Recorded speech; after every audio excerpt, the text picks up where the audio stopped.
Today's topic is Rumi, the great scholar who discovered hidden secrets. When you hear the mysterious story of his life, you will be left in awe. His meeting with shems and their misunderstood love. Why did shems disappear? Was he killed, or did he leave on his own? What were the strange events that occurred at his tomb? We will witness the miracles he performed during his 66-year life. We will watch the magnificent life story that spans from South Asia to Konya. Let's take a closer look at the spiritual progress of this Islamic scholar, who is also loved by Jews and Christians. If you're ready, let's begin.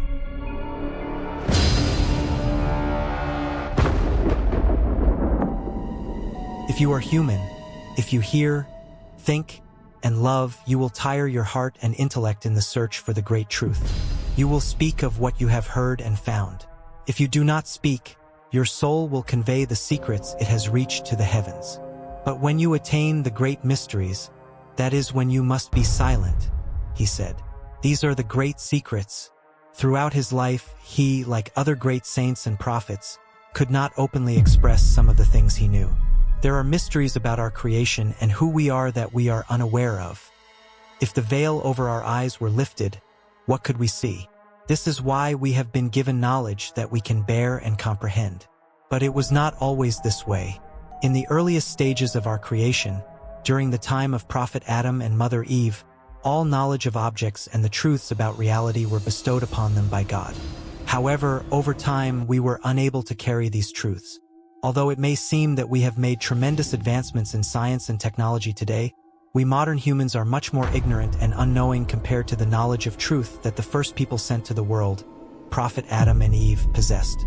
However, for those who succeed in disciplining their egos and burn with a desire to be closer to God, the veils over their eyes and ears are lifted.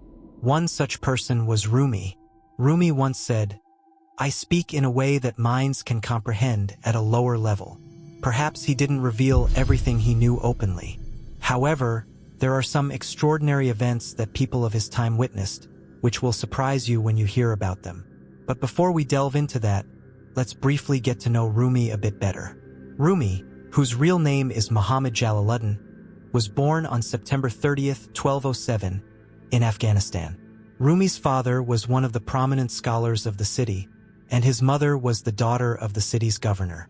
Coming from a noble family, Rumi was forced to flee the city with his family due to the Mongol invasion at a young age, and they eventually settled in Konya. During their journey, they encountered Ibn Arabi, who, upon seeing Rumi walking behind his father, said, "An ocean is walking behind a sea." Rumi received his initial education from his father. At the age of 18, Rumi married Gever Hatun, and they had 2 sons from this marriage. Rumi pursued his religious education in Aleppo and Damascus, undergoing a rigorous 7-year training period. After 7 years, Rumi returned to Konya, only to lose his wife, the mother of his 2 children. He tried to cope with his grief by teaching Islamic jurisprudence and religious studies in the madrasas. Rumi and love. Rumi expressed his ability to embrace all of humanity as a Muslim by saying, "I am like a compass. One foot stands firmly on Islam, while the other travels around the 72 nations." The Qur'an says, "Allah loves them, and they love Allah." Rumi's views on love compare intellect and love, emphasizing the superiority and value of love, the invalidity of love for mortals, and the wretchedness of those who have no share in love. Rumi sees love as a state that every Sufi must experience. If the distance between man and God is like a sea, the intellect is a swimmer in that sea, while love is a ship. Swimming is beautiful, but it is not sufficient for a long journey. A person can grow tired or drown while swimming, but those who board the ship reach their destination. The nature of this cannot be explained in words or contained in writing. Only those who experience it can truly know. Rumi explains that people can only be freed from negative traits like greed, ambition, arrogance, jealousy, and hatred through divine love. If the majority of people come to know the spiritual realm, then flaws would be corrected and peace would prevail. While the gain from learning worldly skills is earning a livelihood, Rumi advises that learning the art of religion for the afterlife brings us love. My mother is love, my father is love, my prophet is love, my God is love. I am a child of love. I came to this world to speak of love and affection. It is understood that those who merely follow the rules of religion and settle for them without finding love remain in their shells. The most important thing is for a person to serve God with sincerity and devotion through divine love. In his works, Rumi not only speaks of the superiority and greatness of our Prophet Muhammad, who is a mercy to all worlds, but he also expresses his love and passion for him in an extraordinary manner. The source of Rumi's mystical thought is the Qur'an and the Prophet. He expressed this with the verse, "As long as my soul is in my body, I am the servant of the Qur'an. I am the dust of the path of the chosen Muhammad." Here Rumi'S resting place. This is the place where Rumi rests. Later, we will visit his tomb together and witness some very special scenes. Moreover, there are some extraordinary events that have occurred at his tomb, which have left those who hear about them in astonishment. Rumi had fully dedicated himself to following the path of God. As a result, many doors of secrets began to open for him with God's permission. You will later hear how those around him described the strange occurrences they observed in Rumi. All of this happened when Rumi was approaching the age of 40. Interestingly, in a future video I will prepare about the mystery of the number 40. This mystery will come up again. When Rumi was around 40 years old, he entered the most special period of his life. The person he was about to meet would transform him into a completely different person. That person was none other than Shems. The Iranian mystic Shems, who would bring about significant changes in Rumi's spiritual world, became his companion, and the events that followed are quite fascinating. But they had not yet met. Born in Tabrizi, Iran, and 21 years older than Rumi, Shems was a person of high spiritual abilities. He could not find the spiritual nourishment he sought in the cities he visited and spent his life praying to God to meet that true person who could be a real friend to him. It was during such a time that he had a dream one night in which he received a message. He describes the dream as follows: "I begged God, O Lord, please introduce me to your saints, make them my companions. In my dream, they said, 'We will make you a companion to a saint.' I asked, 'Where is this saint?' In another dream I had the following night, they told me that this saint was in the land of Rum, meaning Anatolia. Some time passes after the dreams, and in November 1244, Shems arrives in Konya, the first encounter. When Shems arrived in Konya, he rented a room at the Sekersailer Inn. One day, while sitting on the street near his lodging, he encountered Rumi, who was walking with his students after leaving the madrasa.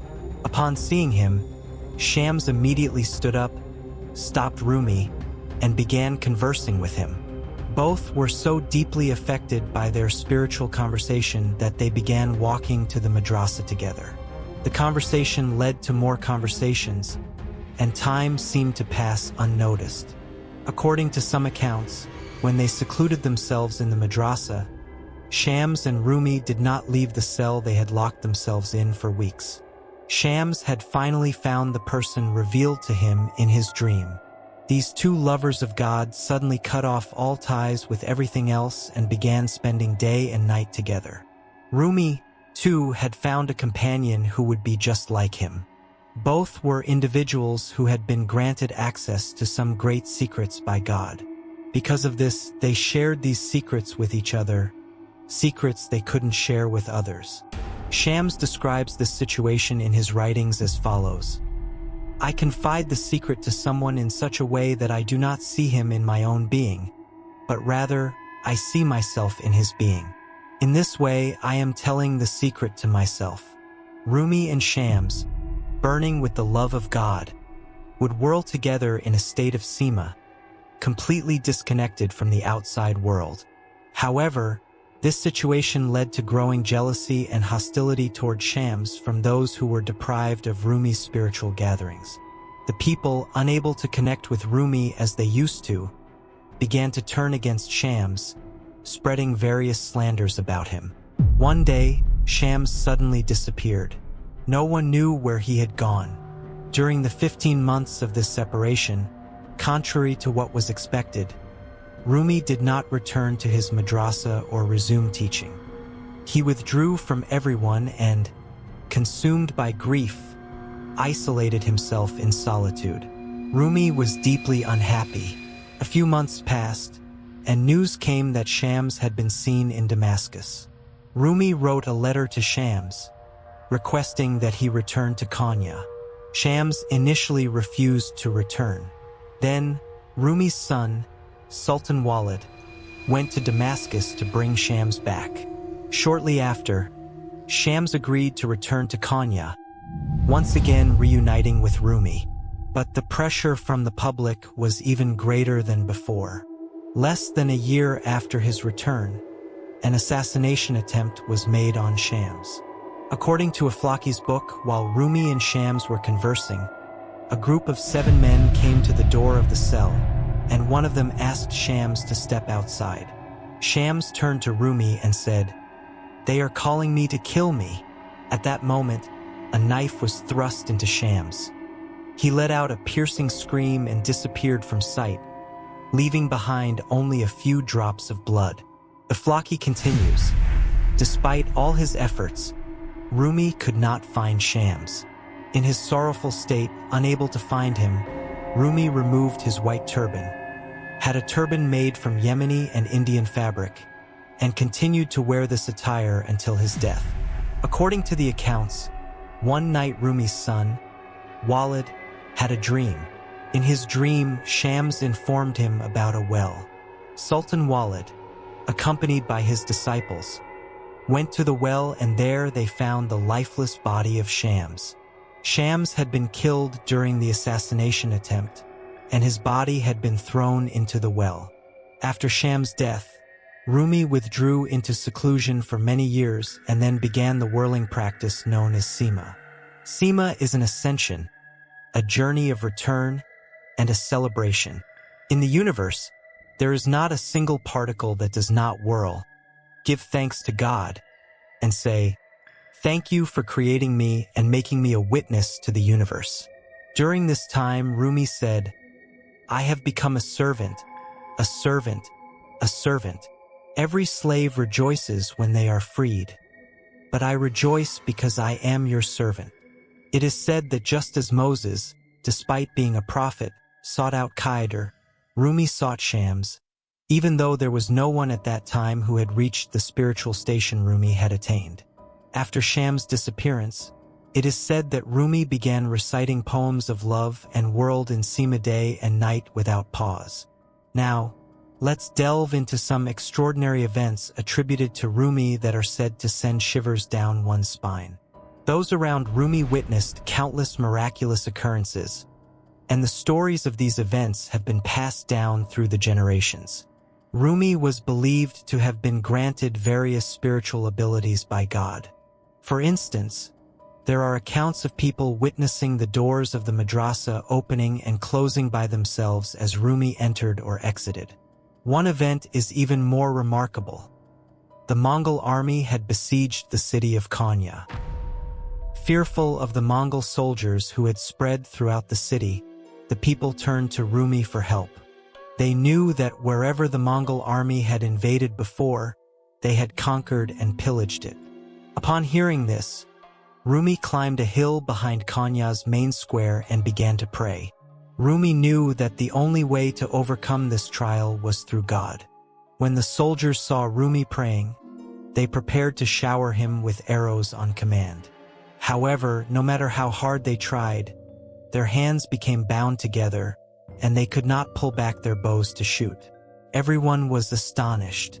The commander of the army, hearing of this, came out of his tent and decided to deal with Rumi himself. He took an arrow, drew his bow, and aimed it at the praying Rumi. But each time he tried, 3 times in total, the arrows simply fell back in front of him. Frustrated, the commander mounted his horse and tried to approach Rumi. But to his shock, the horse wouldn't budge. It was then that he realized that besieging the city had been a mistake. He immediately ordered his soldiers, "We are retreating," and so the Mongol army left Konya and withdrew from the city. Another fascinating story about Rumi involves esoteric and hidden sciences. It is about an encounter in Konya with a group of Christians who claimed to possess the secret of alchemy, the art of turning objects into gold. This group met with Rumi and explained how they could transform a substance into gold within 40 days. At that moment, Rumi fell into deep thought. In front of everyone, he placed his hand on a pillar nearby and shouted, "Go on, then!" To everyone's amazement, the pillar that Rumi touched turned into gold. Then, Rumi shouted, "Go on!" once more, and the pillar returned to its original state. He then said to the men, "If you had focused on spiritual meaning rather than alchemy, you wouldn't need to wait 40 days. Throughout his life, Rumi was known as a great saint with miraculous powers. But the remarkable events continued even after his death. Rumi, who passed away on December 17, 1273, declared that this would not be a separation but a reunion, and he left behind the following will. "When you see my funeral, do not say separation, separation, for that moment is my time of union and reunion. When you lower me into the grave and leave, do not say farewell, farewell, for the grave is but a veil to the gathering of paradise. You have seen the setting, now watch the rising. What harm is there in the setting of the sun or moon for you? Look, it seems to set, but in reality it is rising. The grave may appear like a prison, but it is the soul's liberation. What seed was ever sown in the earth that did not grow? So why do you doubt the human seed?"